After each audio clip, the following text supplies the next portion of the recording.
ಕಾಂಗ್ರೆಸ್ ಕೂಡ ಬೇರೆ ಬೇರೆ ಪ್ರಯತ್ನಗಳನ್ನು ನಡೆಸ್ತಾ ಇದೆ, ಸ್ಟ್ರಾಟಜಿಗಳನ್ನು ಮಾಡ್ತಾ ಇದೆ. ಈ ಬಾರಿ ಚುನಾವಣೆಯಲ್ಲಿ ಒಂದಷ್ಟು ಮೇಲುಗೈಯನ್ನು ಸಾಧಿಸೋಕೆ ಉತ್ತರ ಪ್ರದೇಶದಲ್ಲಿ ವಿಶೇಷವಾಗಿ ಪ್ರಿಯಾಂಕಾ ಗಾಂಧಿ ಗಂಗಾ ಯಾತ್ರೆಯ ಸೂತ್ರವನ್ನ ಈಗ ತಮ್ಮದಾಗಿಸಿಕೊಂಡಿದ್ದಾರೆ. ಪಕ್ಷದ ಪ್ರಚಾರಕ್ಕೆ ಲಕ್ನೋಗೆ ಬಂದಿದ್ದಾರೆ ಪ್ರಿಯಾಂಕಾ ಗಾಂಧಿ.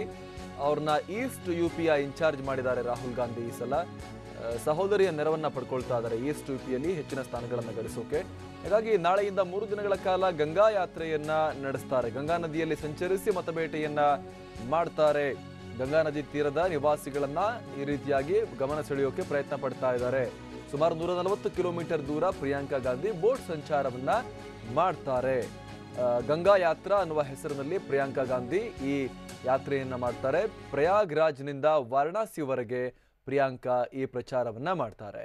ಈ ಪ್ರಚಾರದ ವೇಳೆ ಗಂಗಾ ಭೇಟಿ ಅಂತ ತಮ್ಮನ್ನು ತಾವು ಕರೆಸಿಕೊಳ್ಳುವಂತಹ ಒಂದು ಪ್ಲಾನ್ ಅನ್ನು ಕೂಡ ಮಾಡ್ಕೊಂಡಿದ್ದಾರೆ ಅಂತ ಹೇಳಲಾಗ್ತಾ ಇದೆ.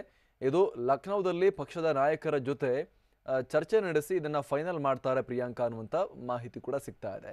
ಪಕ್ಷದ ಕಾರ್ಯಕರ್ತರಿಗೆ ಪತ್ರವನ್ನು ಬರೆದಿದ್ದಾರೆ ಪ್ರಿಯಾಂಕಾ ಗಾಂಧಿ.